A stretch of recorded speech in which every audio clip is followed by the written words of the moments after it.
अस्सलाम वालेकुम नाज़रीन। मैं हूं आपका मेज़बान सैयद ज़ीशान हैदर और आप देख रहे हैं मेरा यूट्यूब चैनल सदार टेलीमीडिया। इशफाकनामा के 10वें प्रोग्राम के साथ आपकी खिदमत में हाजिर हूं। आइए शुरू करते हैं आज का इशफाकनामा। नाज़रीन, इशफाक अहमद साहब कहते हैं, जो लोग शुमाली इलाका जात में जाते रहते हैं वो ये बात बखूबी जानते होंगे कि वहाँ सुबह किस कदर खूबसूरत होती है। आप में से अक्सर मरी और नथिया गली ज़रूर गए होंगे। बारिश से पहाड़ों की चोटियाँ धुली हुई होती हैं और सुबह की किरणें जब उन पर पड़ती हैं तो सब दरख्तों के साफ सुथरे पत्ते ऐसे लगते हैं जैसे अभी अभी इन्हीं टहनियों पर खूबसूरत से जोड़ा गया है।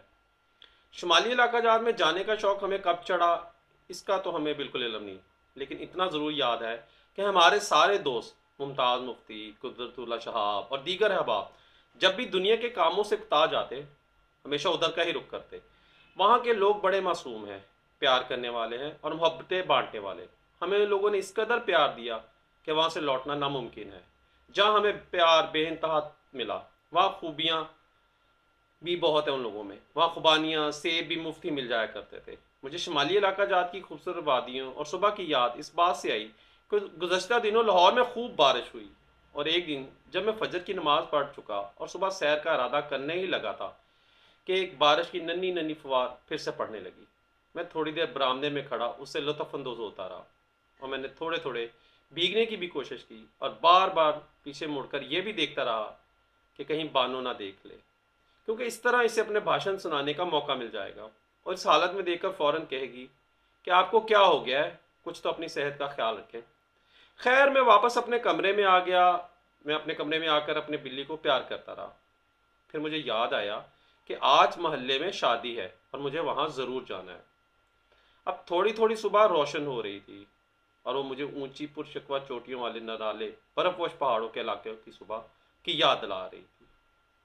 इशफाक अहमद साहब फरमाते हैं, जब मैं शादी में गया तो मेरा मूड बड़ा अच्छा था और मैं भी दूसरे लोगों की तरह तैयारी श्यारी करके शादी में गया था। शादी की इस तकरीब में कई मांगने वाले, जुगते लगाकर पैसे लेने वाले भी आए हुए थे, जिन्हें हम आम जबान में भंड कहते हैं। आजकल तो हमारे यहाँ इन भंड लोगों का रवाज ज़रा कम हो गया है और लोग शादी ब्याह में या शादी हालों में शादी की तकरीबात करते हैं और उन्हें हालों के अंदर घुसने तक की इजाज़त नहीं होती। लेकिन पुराने ज़माने में ऐसा बिल्कुल नहीं होता था। पहले ऐसा होता था कि उनके बगैर शादी की खुशियाँ ना होने के बराबर होती थी। ये अपने मखसूस अंदाज में वेले का कहा करते थे और वेल वाले वो पैसे होते थे जो लोग दूल्हे के सर पर वार कर उन्हें देते थे। जब बारात वगैरह खाना खा लेती तो इन भंडों वगैरह को भी खाना मिलता और ये बारात के खाना खाने का इंतज़ार करते रहते कि कब ये लोग खाना खाएंगे और कब इन लोगों की खाना खाने की बारी आएगी। जब ये लोग बाहर बैठे इंतज़ार कर रहे थे तो मैं उठकर उनके पास करीब बैठ गया। जैसा कि आपको मालूम है कि मुझ में ज़रा तजस्सुस की हिस्स मौजूद है, तो मैंने उन भंडों से पूछा कि आप लोग कब से ये काम कर रहे हो। तो उनमें से एक भंड ने बताया कि उनका ये काम जद्दी पुश्ती है। तो मैंने उससे पूछा, अच्छा ये बताओ तुम कितने कमा लेते हो। तो उसने जवाब दिया कि साहब जी बस दाल रोटी चल जाती है। तो मैंने उस भंड से कहा कि तुम्हारी उम्र काफ़ी है, बाल भी सफ़ेद आ चुके हैं, लेकिन मैं देख रहा हूँ कि तुम काफ़ी लोगों की निस्बत खुश खुश हो। तुम्हारे चेहरे से बिल्कुल नहीं लगता कि तुम ज़िंदगी से मायूस हो। क्या ये खुशी मसनूई है। तो वो बोला, साहब जी हंस कर या रो कर गुजारो, ज़िंदगी तो गुजारनी है। अगर रोएंगे तब भी गुजरेगी, हंसेंगे तब भी ज़िंदगी गुजरेगी। अगर उसने अपनी मर्ज़ी से ही गुजरना है तो फिर रोना किस बात का। ख़वातीन व हज़रात, इसकी बात सुनकर मुझे ऐसा लगा ये मेरे समेत इन लाखों लोगों से ज़्यादा खुश नसीब है जो सब कुछ होते हुए भी कुछ न मिलने का रोग लिए बैठे रहते हैं। अब मुझे वो पहले से ज़्यादा अच्छा लगने लगा। मैंने कहा, अच्छा ये बताओ तुम्हारे बच्चे कितने हैं। तो वो कहने लगा, साहब जी अल्लाह जन्नत नसीब करे, बीवी मेरी फौत हो चुकी है। मेरे दो बेटे हैं, इनकी शादी हो चुकी है और वो भी इसी पेशे से मुंसलिक है, यानी वो भी मेरी तरह एक भंड है। और मेरी एक बेटी जवान है, लेकिन इसकी शादी नहीं की मैंने अभी तक। मैंने कहा, ये तो तुम्हारा फ़र्ज़ है कि इसकी शादी करो। तो वो गोया हुआ, साहब जी बेटी की शादी पैसों से होती है, चाहे कोई खुद कितना ही गरीब क्यों ना हो, उससे जहेज़ मांगा जाता है।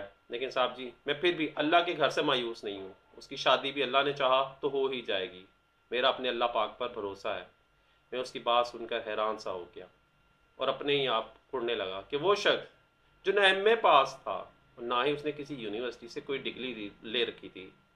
वो तो एक भंड था। उसका अपने अल्लाह पर इस कदर यकीन पुख्ता था और ईमान था, और मैं जो दुनिया जहाँ की किताबें पढ़ कर भी उससे इंतहाई पस्त दर्जे पर हूँ। इसकी जिम्मेदारी मुझसे ज़्यादा इस खुदा पर है जिसने मुझे और इसे और सबको पैदा किया। मैं कभी ज़्यादा मुतफक्र नहीं हुआ। मैंने ज़िंदगी भर बड़ी बड़ी शादियाँ देखी, और मेरे दिल से हमेशा कोई दुल्हन देखकर उसके नसीबों के अच्छा होने की दुआ निकलती है। तो ये कैसे हो सकता था कि मेरी इस बेटी के नसीब अच्छे ना हो। इस तरह की सबक आमोज़ कहानियाँ सुनने के लिए आप देखते रहिए मेरा यूट्यूब चैनल सदार टेलीमीडिया। अब मुलाकात होगी आपसे अगले प्रोग्राम में। तब तक के लिए इजाज़त दीजिए। अल्लाह हाफिज़।